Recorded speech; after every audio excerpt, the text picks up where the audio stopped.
Hello students, welcome to Azam classes. आज की video के अंदर हम अपना चैप्टर शुरू करेंगे admission of A partner. Admission of A partner क्या होता है, क्या इसकी थ्योरी होती है, आज हम इसके बारे में थोड़ा सा डिस्कस करेंगे। देखिए, एडमिशन ऑफ ए पार्टनर होता क्या है। जब एग्जिस्टिंग फर्म के अंदर कोई नया पार्टनर एडमिट हो जाए, कोई नया पार्टनर एडमिट होता है तो उसको कहा जाता है एडमिशन ऑफ ए पार्टनर। जैसे कि एग्जांपल, छोटा सा एग्जांपल ले लीजिए। मान लीजिए एक पार्टनरशिप है, इसके अंदर दो पार्टनर हैं, ए और बी। दो पार्टनर हैं, ठीक है। और दोनों ने ये तय किया कि आप सी को क्या कर लो, एडमिट कर लो फर्म के अंदर। प्रॉफिट शेयरिंग भी बता देगा, वो कुछ भी हो वो बता देगा कि भाई इतने प्रॉफिट शेयरिंग के लिए हम सी को क्या कर रहे हैं, एडमिट कर रहे हैं कि आने वाले टाइम में उसकी हिस्सेदारी इतने प्रॉफिट के अंदर इतनी रहेगी, ठीक है। तो जब ये सी फर्म के अंदर एडमिट हो जाएगा तो ये तीनों पार्टनर क्या हो जाएंगे, तीनों पार्टनर फर्म के अंदर एडमिट हो जाएंगे। तो इस स्थिति को कहा जाता है एडमिशन ऑफ ए पार्टनर, ठीक है जी। जब फर्म के अंदर एक नया पार्टनर एडमिट होता है तो उस स्थिति को कहा जाता है एडमिशन ऑफ ए पार्टनर, ठीक है जी। इसके अलावा ऐसा नहीं है कि हम किसी भी पार्टनर को ऐसे ही एडमिट कर लेते हैं। उसके लिए कुछ प्रोविजन है, कुछ एक्ट हैं। आइए उसके बारे में थोड़ा सा डिस्कस करते हैं। तो एडमिशन ऑफ ए पार्टनर के अंदर बताया गया है, according to section 31 of the Indian partnership act 1932। Section 31 के तहत इंडियन पार्टनरशिप एक्ट 1932 के अंदर a partner can be admitted. एक पार्टनर एडमिट हो सकता है फर्म के अंदर एज ए न्यू पार्टनर, नया पार्टनर बन के। जैसे कि हमारा सी पार्टनर क्या हुआ था फर्म के अंदर, एडमिट हुआ था। ये क्या है हमारा सी, नया पार्टनर, ठीक है। If all the partners agreed for the admission, यानी जो पुराने पार्टनर हैं वो सारे के सारे क्या हों उसके अंदर, एग्रीड हो, सारे के सारे सहमत हो। जैसे कि हमारे दो पार्टनर, एग्जिस्टिंग फर्म के अंदर कितने पार्टनर थे, दो पार्टनर ए और बी। ये दोनों के दोनों क्या होने चाहिए, इसको बुलाने के लिए सहमत होने चाहिए, ठीक है। अगर ए कह रहा है कि नहीं आप सी को एडमिट ना करें और बी चाह रहा है कि हाँ उसको एडमिट कर लिया जाए, तो वो एडमिट नहीं होगा। दोनों की ही कंसेंट होनी चाहिए, तभी एक नया पार्टनर फर्म के अंदर एडमिट हो सकता है, ठीक है जी। इसके अलावा क्या कहा गया है, आफ्टर एडमिशन के बाद a new partner get following two rights, यानी नए पार्टनर के कुछ अधिकार होंगे। दो अधिकार बता रखे हैं इसके अंदर। पहला है rights to share future profit of the firm, यानी उसका अधिकार होगा फ्यूचर के अंदर प्रॉफिट प्राप्त करने का। कितना उसका प्रॉफिट शेयरिंग रेशो रहेगा कि आने वाले टाइम के अंदर जब वो हमारा पार्टनर बनेगा, यानी उसको रेशो कितना मिलेगा, 2/5 मिलेगा, 1/2 मिलेगा, 1/5 मिलेगा, वगैरह वगैरह जो भी होगा उसको बता दिया जाएगा कि फ्यूचर के अंदर प्रॉफिट में उसकी हिस्सेदारी कितनी रहेगी। पहला अधिकार तो उसका ये होगा। दूसरा, rights to share in the assets of the firm, यानी फर्म की संपत्ति के अंदर उसका कितना अधिकार होगा, ठीक है। ये कोई ऐसी बड़ी बात नहीं है, ये सारा इसी का ही मैटर है, शेयर का ही। जब हम शेयर निकाल लेंगे, उसका प्रॉफिट शेयरिंग रेशो निकाल लेंगे उसका, तो हमें सब कुछ पता लग जाएगा कि उसका असेट्स में और या फिर उसका प्रॉफिट वगैरह में उसकी क्या हिस्सेदारी है, ठीक है। ये तो एक छोटी सी बात थी जो कि आपको याद रखनी है। इसके अलावा जो मेन चीज है वो ये है, adjustment required on admission of the partner, यानी जब नया पार्टनर फर्म के अंदर एडमिट होता है तो कौन कौन सी एडजस्टमेंट होती है, वही हमें इस चैप्टर के अंदर डिस्कस करनी है। ठीक है, सबसे पहला हमें क्या करना है, change in profit sharing ratio, यानी सबसे पहले हमें प्रॉफिट शेयरिंग रेशो निकालना होगा। ठीक है, नया रेशो निकालना होगा, गेनिंग रेशो निकालना होगा, सैक्रिफाइसिंग रेशो निकालना होगा। हालांकि मैंने आपको गेनिंग रेशो और सैक्रिफाइसिंग रेशो के बारे में बता रखा है। अगर आपने मेरी पहली वीडियोस नहीं देखी है तो प्लीज आप जाकर के change in profit sharing ratio की चैप्टर की वीडियोस देखिए पूरी, आपको पता लग जाएगा कि मैंने आपको किस तरीके से बता रखा है और कैलकुलेशन किस तरीके से हम change in profit sharing ratio के करते हैं। ठीक है जी। इसके अलावा वैल्यूएशन ऑफ गुडविल, गुडविल का वैल्यूएशन करना होगा। इसके अलावा एडजस्टमेंट ऑफ गेन या loss arising from revaluation of assets and reassessment of liabilities. जब हम असेट्स और लायबिलिटीज का रिवैल्यूएशन करते हैं तो उसके अंदर उसके अंदर जो लॉस या प्रॉफिट आता है तो उसका एडजस्टमेंट किस तरीके से होगा वो भी हम इस चैप्टर के अंदर सीखेंगे।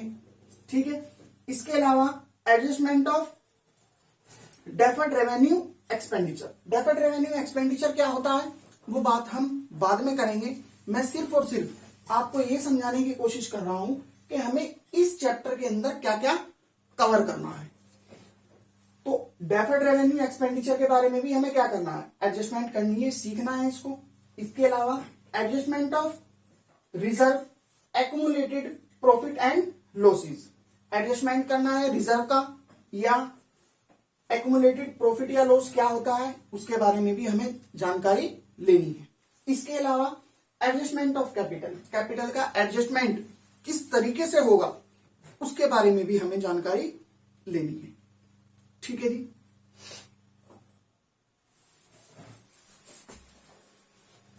एडमिशन ऑफ ए पार्टनर क्या होता है उसके बारे में हमने थोड़ी पढ़ी है।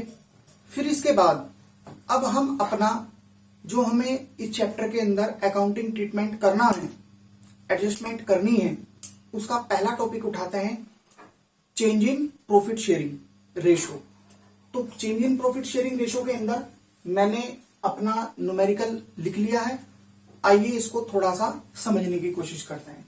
इसके अंदर बताया गया है A B are partners sharing profit and losses in the ratio of 5:3।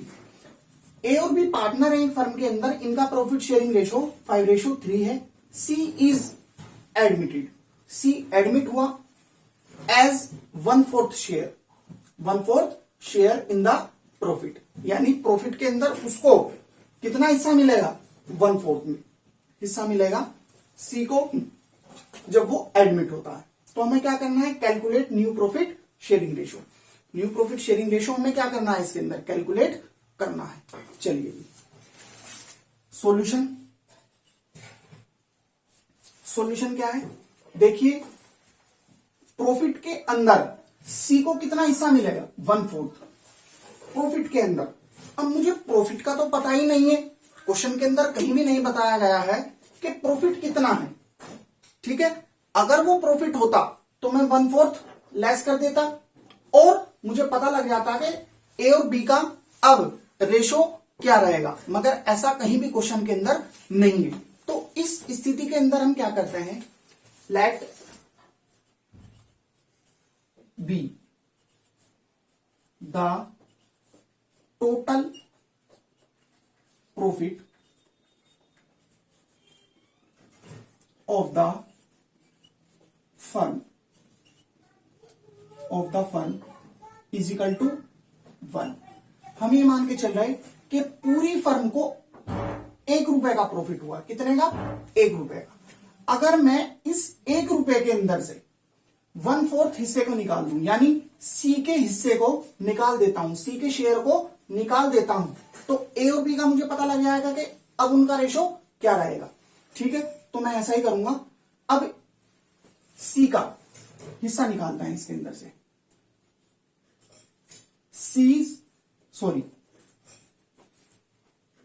A and B share share in the firm, in the firm. 1 minus 1/4, तो कितना बचा? 4 1 जा 4, 4 माइनस 1 3 अपॉन 4, यानी 3/4।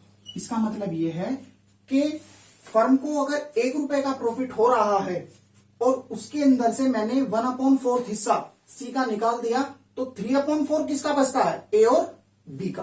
ठीक है जी, 3/4 किसका हिस्सा बचेगा? ए और बी का। Now new ratio is, new ratio,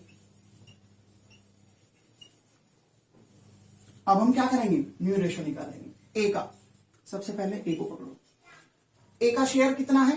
3/4 multiply by old ratio क्या है ए का? 5/8, 5 + 3 8, तो 5/8। ठीक है, कैलकुलेशन कर लेंगे। बी को पकड़ो, बी का क्या है? 3/4, 3/4 मल्टीप्लाई बाय कितना है? 3/8, 3/8 इजिकल टू, करिए। सी को भी रख लो। सी कौन है?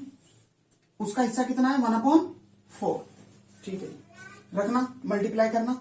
5 3 जा 15 अपॉन 8 4 जा 32, 3 3 जा 9 अपॉन 8 4 जा 32। यहां नीचे डिनोमिनेटर दोनों के अंदर क्या आ रहा है? 32 आ रहा है, मगर सी के अंदर क्या आ रहा है? 4 आ रहा है। इसका मतलब यह है कि मुझे सबसे पहले इनके डिनोमिनेटर को क्या करना पड़ेगा? तीनों के सेम करना पड़ेगा, तभी तो रेशो सही आएगा। मुझे क्या चाहिए? न्यू प्रॉफिट शेयरिंग रेशो चाहिए। तो मुझे क्या करना पड़ेगा? इनका डिनोमिनेटर सेम करना पड़ेगा। इस 4 की मल्टीप्लाई में किसमें करूं कि 32 आ जाए, तो मुझे क्या करना पड़ेगा? मल्टीप्लाई बाय 8 डिवाइडेड बाय 8 करिए, 8/32। ठीक है, 32 32 32 एक दूसरे से क्या हो गए? Cancel. New ratio is, new ratio A B और सी का क्या आया है? 15:9:8। ठीक है जी, इस तरीके से हम क्या कर लेते हैं? नया रेशो निकाल लेते हैं। आई बात समझ में? इसके अलावा क्वेश्चन के अंदर अगर वो यहीं पर ही एक लाइन और ऐड कर देता, वो कहता कि आपको नया रेशो तो निकालना ही है, इसके अलावा आपको गेनिंग और सैक्रिफाइस रेशो भी निकालना है, तो अब तो आप आसानी से निकाल सकते हैं गेनिंग और सैक्रिफाइसिंग रेशो। ओल्ड रेशो ये रहा और नया रेशो ये रहा, तो गेनिंग रेशो भी हम क्या कर लेंगे? निकाल सकते हैं। ये बात गेनिंग और सैक्रिफाइसिंग रेशो किस तरीके से निकालते हैं, क्या फॉर्मूला होता है इसका, ये बात मैंने आपको change in profit sharing ratio के चैप्टर के अंदर बहुत अच्छे तरीके से बता रखी है। अगर आपने मेरी वे वाली वीडियो नहीं देखी है तो प्लीज एक बार जाकर के उन वीडियोस को देखें, तो आपको पता लग जाएगा कैलकुलेशन किस तरीके से की जाती है। तो ये तो हमने कर लिया, बस आज की वीडियो हम यहीं रखते हैं। इसके अलावा अगर आपको हमारी वीडियो अच्छी लगी तो लाइक करें, शेयर करें और सब्सक्राइब करें। इसके अलावा अगर आप हमारी ऑनलाइन क्लासेस, लाइव क्लासेस लेना चाहते हैं तो नीचे डिस्क्रिप्शन के अंदर वेबसाइट से रिलेटेड एक लिंक पड़ा हुआ है, एक बार जाकर के आप हमारी वेबसाइट पर विजिट करें तो आपको पता लग जाएगा कि हम किस तरीके से ऑनलाइन क्लासेस लेते हैं। ठीक है जी, बस आज की क्लास यही समाप्त करते हैं। Thank you.